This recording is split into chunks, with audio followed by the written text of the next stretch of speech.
Hello, I'm Jonathan Dunsky, author of the Adam Lapid Mysteries, and today I'd like to tell you about The Sins of the Fathers by Lawrence Block. The Sins of the Fathers is book one of the Matthew Scudder series, which is one of my all-time favorite crime fiction series. The book takes place in the early 1970s, and it is the first of 17 novels featuring Matthew Scudder, and the series also has several shorter works as well. The story begins when a man by the name of Cale Hannaford approaches Matthew Scudder in a bar in New York. Hannaford wants to hire Scudder to investigate the final years and months of his daughter Wendy's life. His daughter Wendy was recently and brutally slain in her apartment in New York City. There is no doubt as to the identity of the killer. She was killed by her roommate, Richie Vanderpool. He was found on the street outside their building, drenched in her blood, behaving crazily, screaming obscenities. He was arrested by the police, taken to the local jail. He never denied having killed Wendy, and a day or two after he was imprisoned, Richie Vanderpool committed suicide, thereby closing the case, at least from the viewpoint of the police. What Cale Hannaford wants to learn is how Wendy lived her life in the few years before she was killed. And the reason why he doesn't know this is that Wendy Hannaford became not exactly estranged, but detached from her parents, and she also underwent some sort of personal crisis, which led to this detachment. She quit college shortly before graduation. She then moved away. She went to live in New York, then traveled to Miami with some unknown man, then returned to New York. And in that time period, she maintained a very infrequent and superficial contact with her parents by way of postcards. So Cale Hannaford doesn't know a lot about how Wendy conducted her life shortly before she was killed, and he wants to know in order to find some sort of closure with the fact that she's dead. So he wants Scudder to discover things like how she made her living, how she ended up living where she did, how she got to live with Richie Vanderpool, what their relationship was like, what he meant to her, what they meant to each other. And Scudder agrees to take on the case after warning Hannaford that he might learn things that he wouldn't like knowing. Scudder is an interesting character. His background is that he used to work as a police detective for the NYPD. He served for 15, nearly 16 years, and then one day he just quit his job. This is unusual because when you serve on the police force for 20 years, you become eligible for a pension. So a police officer who's already put in 15, 16 years will usually ride it out the rest of the time till he gets his 20. Even if he becomes disenchanted with the criminal justice system, or he no longer finds any enjoyment in being a cop. But Scudder, even though he put in a lot of time, just decides to quit one day.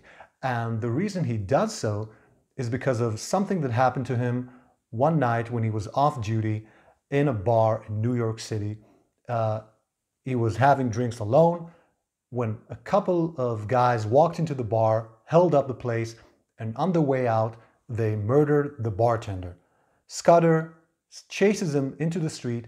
He had his service pistol. He fired at the two robbers, killing one, crippling the other. But one of his shots went wide. The bullet took a bad bounce and went into the eye of a young girl, killing her instantly. Scudder is not blamed officially for this accident, but he is riven by guilt and he finds himself unable to continue working as a police officer. So he just quits. But he doesn't just quit his job, he quits his life in general. He leaves his wife, he leaves his two sons, he moves out of his home and into a residential hotel in Manhattan, and he spends his days sort of isolated from any meaningful connection with other people, and spends most of his time in bars and saloons drinking way too much. He's obviously an alcoholic, and the way that Scudder deals with his drinking problem is something that accompanies him throughout the series. Scudder operates in a gray zone morally. When he was a police officer, he was not above taking the occasional bribe, and now as a private investigator, he's not above paying an occasional bribe in order to get information that he needs. He's able to break into an apartment in order to learn more information about his case. But he's also a conscientious guy. He was never the sort of cop who would turn a blind eye on serious crimes such as murder. And when he gets hired by someone, when someone becomes his client, he will work their case diligently, tenaciously, and doggedly until he feels he is unable to give them any more value. So Scudder begins peeling back the layers of Wendy Hannaford's life, learning more and more about her, and also about Richie Vanderpool in the process. And it's fascinating to follow him as he goes about the business of investigating Wendy's life. He interviews people, he asks interesting questions, he makes interesting leaps of deduction, and it's very interesting and fascinating to just follow along and view him as he conducts his business. This is a short book, about 200 pages, 5 hours in audio, but it is packed with story. The characters are all interesting and well portrayed. The dialogue is terrific, and you also get immersed into the atmosphere of New York City, at least from the viewpoint of Scudder, which is very dark and gritty. And Scudder himself is a character that you enjoy being with. It says a lot about the Matthew Scudder series in general that as good as The Sins of the Fathers is, it is not even in the top 5 of Matthew Scudder novels, at least in my opinion. It is, however, the place to start if you're ready to go on this journey of being with Matthew Scudder, of reading the books, because it introduces the character, introduces his background, and leads you into his life. So if you are interested in reading a dark, realistic crime fiction series set in New York, and Matthew Scudder seems like the sort of guy you'd like to spend time with, The Sins of the Fathers is where you should get started. I read this book several times. I listened to it in audio, I read it in print, and I enjoyed both formats. And every time I revisit the book, I find new things to enjoy in it. So this is a book that you'll be able to read and reread several times and always find something new to experience.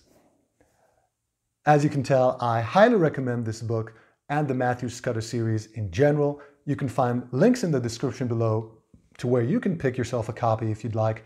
And leave a comment if you've already read this book or any other Matthew Scudder novel. I'd be interested to know in what you think of it. I love this series. If you haven't read it, give it a try. I'm sure you're gonna like it.